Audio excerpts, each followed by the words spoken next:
할렐루야. 오늘 7월 18일 토요일 날짜입니다. 오늘 이제 시편 마지막 150편 우리 살펴보게 됩니다. 우리 150편 1절에서 6절 말씀 보도록 하겠습니다. 할렐루야. 그의 성소에서 하나님을 찬양하며 그의 권능의 궁창에서 그를 찬양할지어다. 그의 능하신 행동을 찬양하며 그의 지극히 위대하심을 따라 찬양할지어다. 나팔 소리로 찬양하며 비파와 수금으로 찬양할지어다. 소고치며 춤추어 찬양하며 현악과 퉁소로 찬양할지어다. 큰 소리 나는 제금으로 찬양하며 높은 소리 나는 제금으로 찬양할지어다. 호흡이 있는 자마다 여호와를 찬양할지어다. 할렐루야.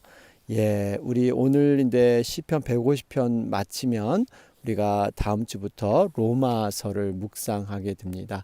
여러분, 로마서는 너무나 성경에서 중요한 그러한 말씀입니다. 성경 전체의 뼈대가 다 기록된 것이 바로 로마서의 말씀이죠. 우리가 믿는 기독교는 무엇이고, 복음이 무엇이고, 믿음이 무엇이고, 구원이 무엇이며, 또 우리의 믿음의 과정 가운데 어떻게 우리는 성장되고 성화될 것인가. 정말 우리 기독교의 모든 기본적인 그러한 진리, 가르침, 모든 것들이 로마서에 집약되어 있습니다. 로마서를 또 줄인 것이 에베소서이기 하죠. 더 로마서의 내용을 더 이렇게 엑기스에 함축한 것이 에베소서가 되겠습니다. 어쨌든 간에 성경을 딱 들어서 딱 이렇게 뼈대만 줄인다 하면 바로 로마서, 이렇게 되는 겁니다. 그래서 여러분, 이번 기회에 우리가 로마서를 이렇게 말씀을 이렇게 부분적으로 잘라서 깊이 하나하나 묵상해 보는 것 너무나 중요합니다. 그래서 바라기는 이 아침 시간을 정말 하나님께 드림으로, 또 기도도 우리 같이 하지만 또 말씀으로도 다시 한번 새롭게 정리되는 그러한 시간이 되시기를 바랍니다. 예, 우리 오늘 시편 150편 대합니다. 여러분, 이것은 할랄시라 그랬죠. 146편부터 150편 5편을 마감하는 그러한 시간입니다. 여러분, 이 150편은 시편이 전 5권으로 구성이 됐죠. 그래서 150편은 전체를 총 마감하는 그러한 시이기 때문에 굉장히 의미가 있습니다. 감사 예배시에 해당이 되고요. 전 우주와 전 인류가 모든 피조물이 열정과 기쁨을 가지고 하나님을 찬양할 것을 촉구하고 있습니다. 그러면서 이 150편은 우리가 처음과 나중, 알파와 오메가, 하나님은 그러한 의미인데 1편과 굉장히 대조적으로 이루고 있습니다. 1편에서는 하나님의 언약 안에서 늘 율법을 묵상하며 그 말씀을 순종할 것, 그러니까 말씀에 대한 그러한 중요성을 엄숙하게 가르치고 있는 반면, 지금 150편 마지막은 하나님에 대한 찬양, 그러니까 말씀과 찬양이 처음과 나중에 두 기둥이 돼서 특별히 이 찬양은 축제입니다. 그러니까 정말 하나님 앞에 모든 피조물이 이제 전 우주적인 그러한 기쁨으로 마무리를 하고 있습니다. 그러면서 이 찬양에 대한 것을 계속적으로 반복하고 있죠. 비록 6구절이지만 무려 13번이나 하나님을 찬양할 것을 계속해서 촉구하고 있는 그러한 할렐루야로 시작해서 할렐루야로 마무리되는 그러한 시입니다. 자, 우리 이러면서 좀 구체적인 내용을 살펴보면요. 1절에 보면 할렐루야, 그의 성소에서 하나님을 찬양하며 그의 권능의 궁창에서 그를 찬양할지어다. 그러죠?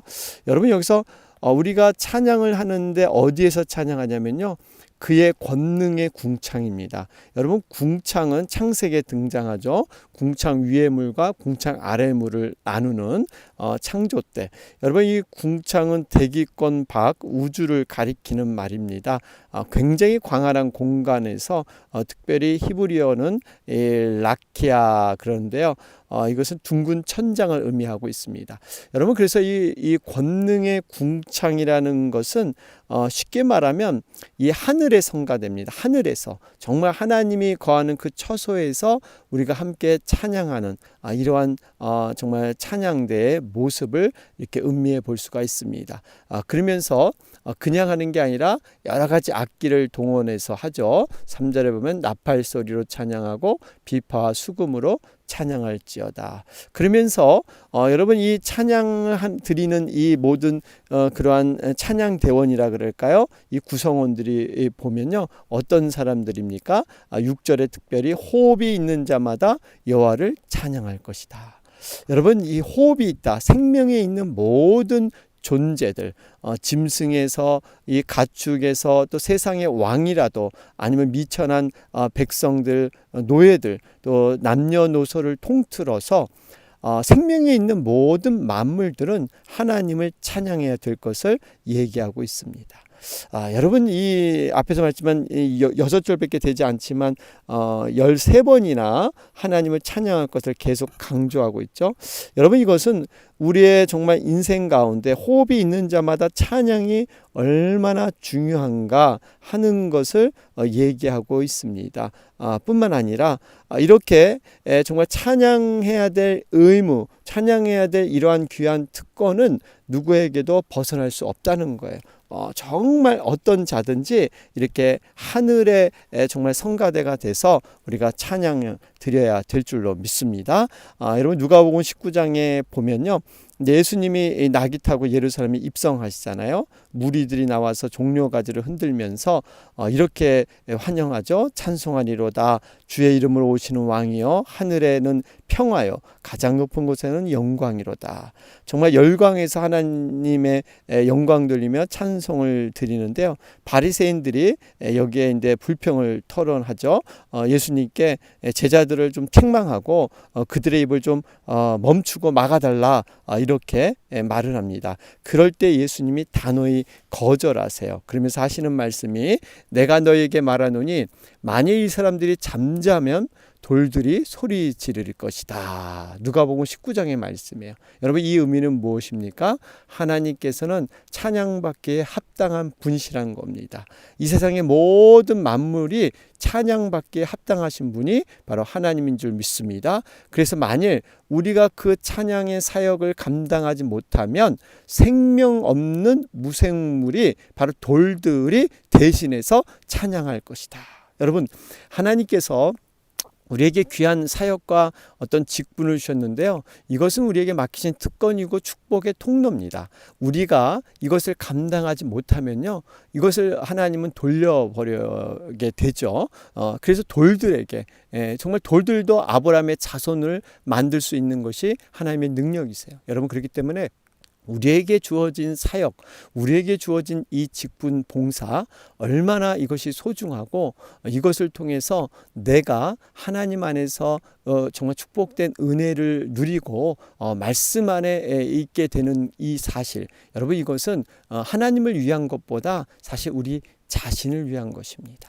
내가 살기 위해서는 하나님의 은혜, 하나님의 직분 사역 안에 여러분 거해야 될 줄로 믿습니다. 자, 그러면서 2절 말씀을 보면, 그의 능하신 행동을 찬양하며 그의 지극히 위대하심을 따라 찬양할지어다. 여러분, 여기 찬양하는 그 이유가 능하신 행동 때문에, 또 위대하심 때문에 찬양할 것이다. 특별히 여러분, 능하신 행동이란 의미는요, 영웅적인 승리의 뜻이 포함되어 있습니다. 그러니까 여러분, 하나님께서 모든 하신 일은 영웅처럼 정말 그 일을 통해서 영광이 드러나고 모든 사람에게 유익을 준다는 것입니다. 여러분, 하나님께서는 실수가 없으시죠. 오류가 없으십니다. 하나님의 모든 일은 선하심, 정말 아름다움으로 모든 결과가 나타나 있게 되어 있다는 거예요. 우리 스스로 내 어떤 관점에서 보니까 그러한 것들이 불편하고 때로는 원망까지 이르지 않습니까? 하나님의 관점에서 보면 모든 것이 다 합당한 이유가 있고 또 그럴 만한 그런 하나님의 목적이 있다는 것입니다. 여러분, 세상 사람들은 영웅을 좋아합니다. 그래서 매스컴에서 보면 영웅을 만들기도 하고 또 이렇게 없애기도 하고, 그래서 날마다 매스컴에서는 새로운 영웅들을 이렇게 창출해내죠. 그래서 사람들은 거기에 환호하게 만들고 그리고 또 때로는 영웅들을 꾸미기도 하고 포장하기도 합니다. 그래서 사람들에게 이렇게 제시하는 것, 여러분, 이것이 어떻게 보면 매스컴의 오류일 수도 있습니다. 어쨌든 간에 그 시대마다 영웅을 이렇게 지니고 있는데, 여러분, 하나님께서는 한 시대가 아니라 영원하신 완전하신 그러한 영웅으로 모든 것을 일하신 줄로 믿습니다. 그러면서 자신을 그렇게 드러내지 않습니다. 세상의 영웅들은 자신을 드러내고 이렇게 나타나길 즐겨하지만, 여러분, 하나님께서는요, 자신을 철저히 숨기는, 여러분, 우리가 그렇기 때문에 하나님의 일을 감당할 때 내 이름을 내는 것이 아니라 종의 자세가 필요합니다. 정말 하나님께서 스스로 이렇게 낮추셨듯이 우리 자신도 정말 종의 자세, 그저 주어진 일이기 때문에 묵묵히 해내는 것, 나의 어떤 행위와 공로를 잘했다고 드러낼 필요도 없고 또 드러낼 그런 이유도 없는 이러한 모습, 여러분, 우리가 하나님을 상대로 모든 것을 이루어질 줄로 믿습니다. 사람의 눈을 상대로 하는 것이 아니라 하나님을 상대로 우리는 믿음으로 나가야 된다 하는 것도 보게 됩니다. 자, 그러면서 3절에서 5절 말씀을 보면 나팔소리로 찬양하고 비파와 수금으로 찬양하며 소고치며 춤추며 찬양하며 현악과 퉁소로 찬양할지어다. 그 재금으로, 큰 소리에는 재금으로 찬양할지어다. 여러분, 그러죠? 여러분, 여기 보면 이 3절에서 5절 말씀을 보면 단순히 이렇게 여러 악기로 찬양하고 여러 가지 그러한 마음으로 하나님 앞에 이렇게 즐겨 찬양하는 모습, 단순히 우리가 외형적인 이것만 봐서는 안 되고요. 좀 더 깊이 있게 묵상해 보면 사실 여기에 나오는 악기들, 이러한 비파와 수금, 나팔소리, 현악, 퉁소, 뭐 이런 것들은요, 원래는 그 당시 때는 이방신들을 위한, 이방신들이 정말 그 제의라 그러죠. 어떤 그들이 제사 지내기 위해서 사용됐던 악기들이었습니다. 그런데 이 이방 제의에서 사용했던 악기들을 다윗이 최초로 하나님의 예배에 사용하게끔 했습니다. 그래서 이것을 가지고 다윗이 정말 이방 제의와 혼합시킨 그러한 사람이다라고 약간 이렇게 폄하하는 사람도 있지만, 어떻게 보면 사실 이것이 예배의 갱신이 될 수가 있습니다. 여러분, 이 발상의 전환을 통해서 우리가 기존의 예배를 보다 정말 그 시대에 맞게끔 또 최고의 예배로 정말 열정을 다하고 열심을 다해서 하나님 앞에 드리는 예배로 이렇게 세워 나갔다는 것이죠. 여러분, 우리가 사실 이 과거에 돌아보면 기타나 드럼의 문제들, 우리 그 어르신 세대에서는 참 저도 어릴 때 기억이 나지만 기타와 드럼을 예배 시간에 사용하는 것에 대해서 참 터부시했던 그런 시대가 있었죠. 경건한 예배, 거룩한 예배, 어떻게 이러한 악기를 사용할 수 있느냐. 그래서 근데 예전엔 또 풍금 뭐 이런 거, 그러한 그 올겐만 됐지 피아노를 또 사용한 것도 그렇게 오래되지 않았습니다. 여러분, 근데 이것은 참 우리의 어떻게 보면 한편의 선입관일 수가 있습니다.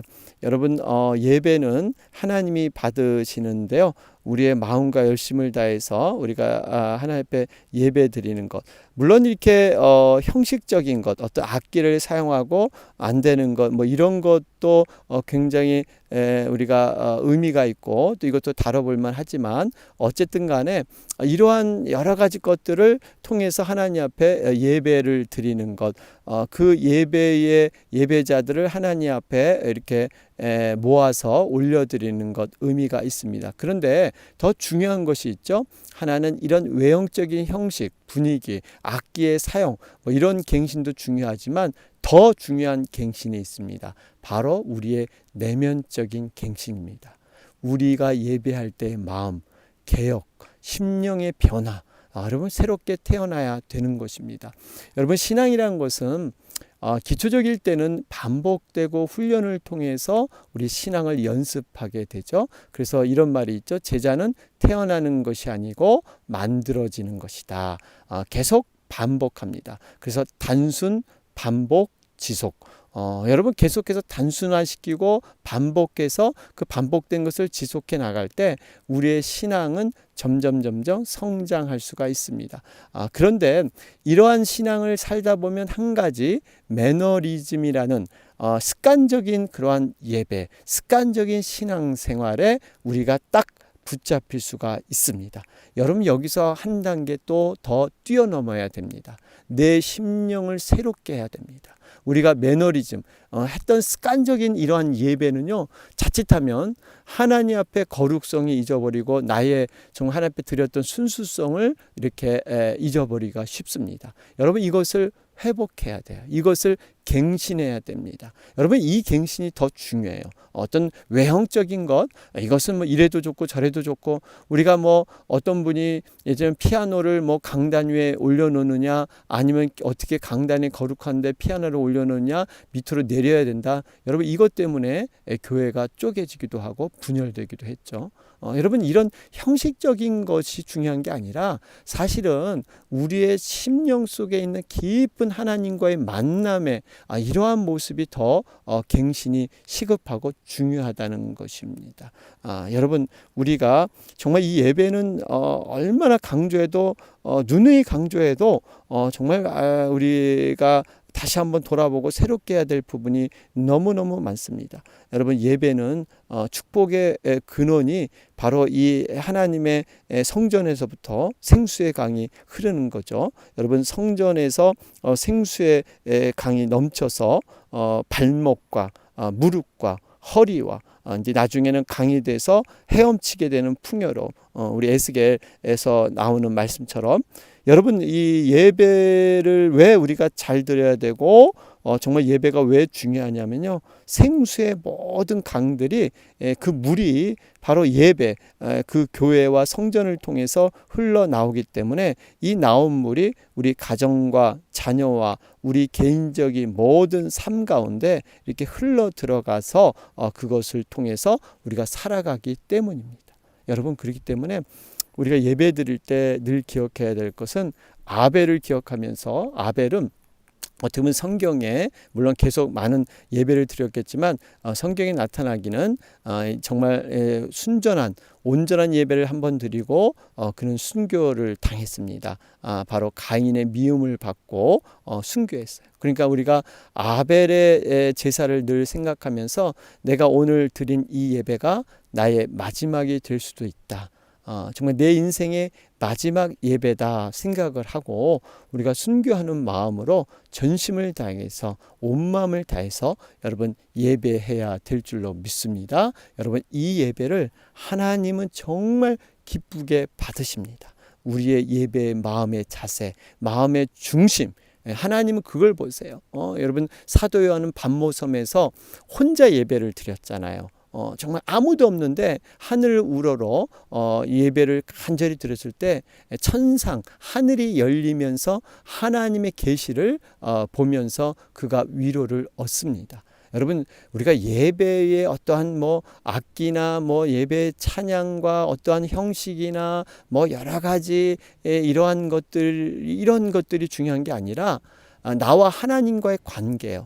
단독자로 서서 우리가 사막에서 예배를 드리던 아니면 남극에서 예배를 드리던 어떠한 그 자리에서 예배를 드리던 간에 정말 하나님과의 그 간절한 사모함이 있을 때 여러분 그것은 정말 하나님이 기뻐 받으시는 예배가 될 줄로 믿습니다. 여러분 그렇기 때문에 우리가 이 예배를 온전하게 올려드려야 합니다. 자, 그러면서 5절 말씀을 보면 큰 소리 나는 제금으로 찬양하며 높은 소리 나는 제금으로 찬양할지어다. 여러분 5절 말씀을 보면 지금 쭉 악기가 우리 3절 4절에 기록됐는데 다시 한번 그 악기를 제금이란 악기로 다시 한번 이렇게 강조를 하고 있습니다. 왜 그럴까요? 여러분 제금이라는 악기는요 타악기 종류에 해당합니다. 2개의 금속판으로 구성이 되어 있는데 오늘날의 악기를 치자면 심벌주와 아주 유사한 악기가 바로 제금이라는 악기죠. 여러분 근데 이 제금이라는 악기는 굉장히 큰 소리와 높은 소리가 나는 것이 특징입니다. 그런데 사실 제금을 수직적으로 잡고 치느냐 수평적으로 잡고 치느냐에 따라서 소리가 구별되게 된다고 합니다. 높은 소리와 큰 소리로 제금의 연주 방법에 따라서 소리의 차이가 있다고 하죠. 그런데 이것의 어떤 소리를 연주하는 그런 방법의 차이가 중요한 게 아니라 여기서 중요한 것은요. 이 제금이 울리는 큰 소리, 높은 소리. 여러분 이것은 뜨거운 열정과 기쁨을 가지고 하나님을 찬양할 것을 제금이라는 악기로 표현한 것입니다. 그러니까 다시 말하면 우리가 이 예배에서의 그 모습은 정말 우리가 정말 마음을 다해서 열정을 다해서 하나님의 백성으로서 찬양을 정말 이렇게 열정을 다해서 드리는 것. 여러분 이것이 바로 진정한 예배다는 것을 말씀하고 있습니다. 여러분 우리가 열정과 기쁨은 어디에서 나옵니까? 그저 이 악기의 사운드나 어떤 교회의 분위기 여러분 이것이 아니잖아요. 우리가 이 열정과 기쁨은요. 바로 구원의 감격입니다. 내가 하나님 앞에 구원받았던 믿음의 확신, 그 은혜, 여러분 그 구원의 기쁨을 가지고 하나님을 송축하며 그분을 높이는 것. 여러분 이것이 진정한 예배입니다. 아무런 감흥도 없이 감격도 없이 기쁨도 없이 그저 오늘 주일이니까 또 예배 드려야 되니까 또 예배를 안 드리면 또 뭔가 좀 이렇게 크리스찬으로서 뭔가 마음이 찜찜하니까 이렇게 드리는 게 아니라 정말 내가 구원받았다는 사실. 여러분 주일은 우리가 크리스찬으로서 늘 기억할 게 부활의 아침을 맞이하는 겁니다. 우리가 주일마다 내가 이제 죽음을 맞이하게 되면 언젠가 죽게 되면 이렇게 주일 아침처럼 내가 바로 하나님 나라에서 눈을 뜨게 될 것이고 그때 하나님 앞에 찬양하며 예배 드릴 것을 우리는 연습하는 거예요. 그래서 주일마다 우리는 눈 뜨고 부활하는 그 죽음을 이기시고 부활한 그러한 예수님의 모습처럼 우리는 늘 그걸 회상하면서 우리는 나가야 될 줄로 믿습니다. 여러분 시편 51편에 다윗은 이런 고백을 하고 있어요. 하나님이여 내 속에 정한 마음을 창조하시고 내 안에 정직한 영을 새롭게 하소서. 나를 주 앞에서 쫓아내지 마시며 주의 성신을 내게서 거두지 마소서. 주의 구원의 즐거움을 내게 회복시키시고 자원하는 심령을 주사 나를 붙드소서.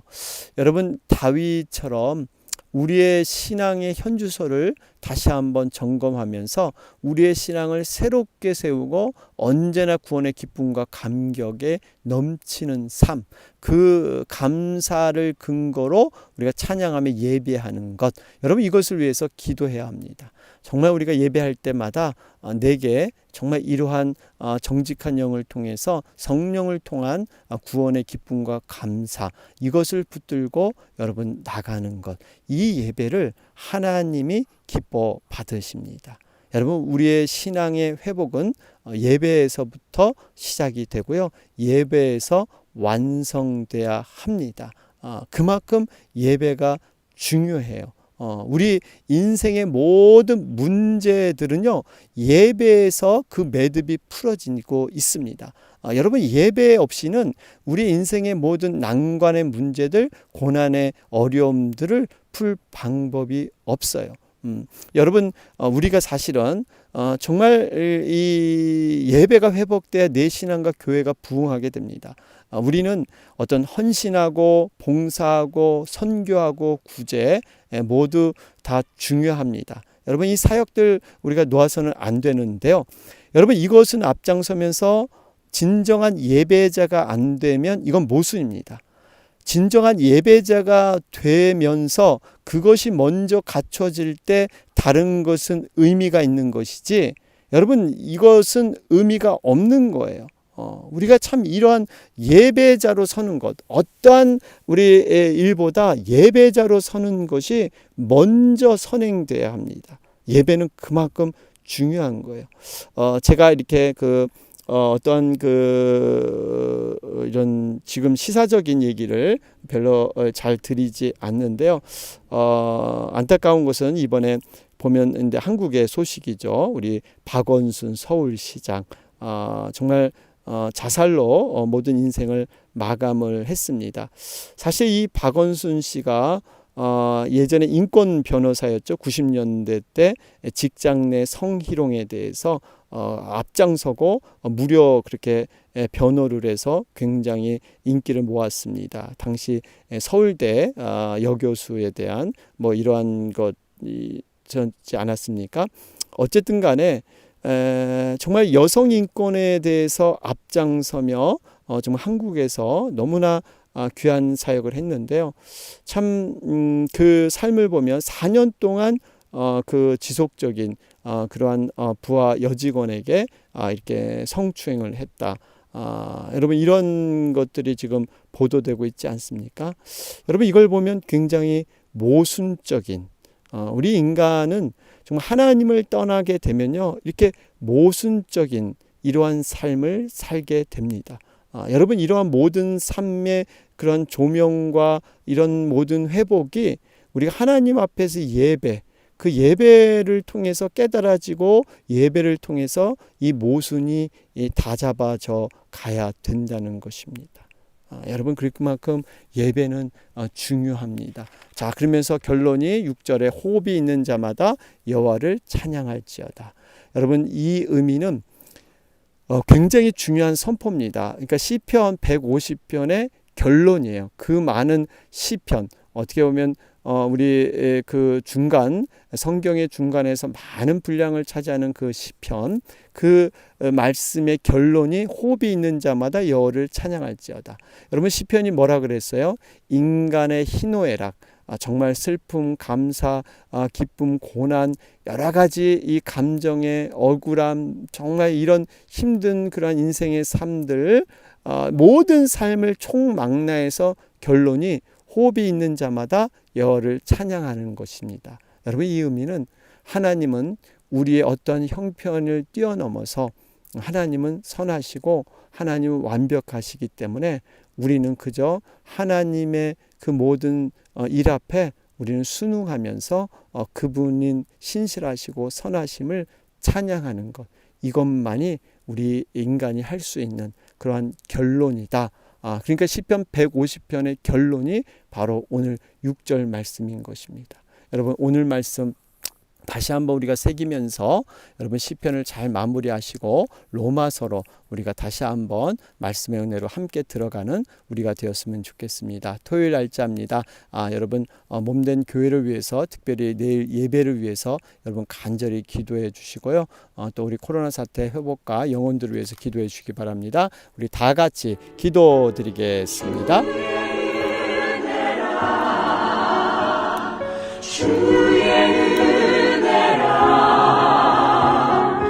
이 자리에 서 있는 것을 주의 은혜라,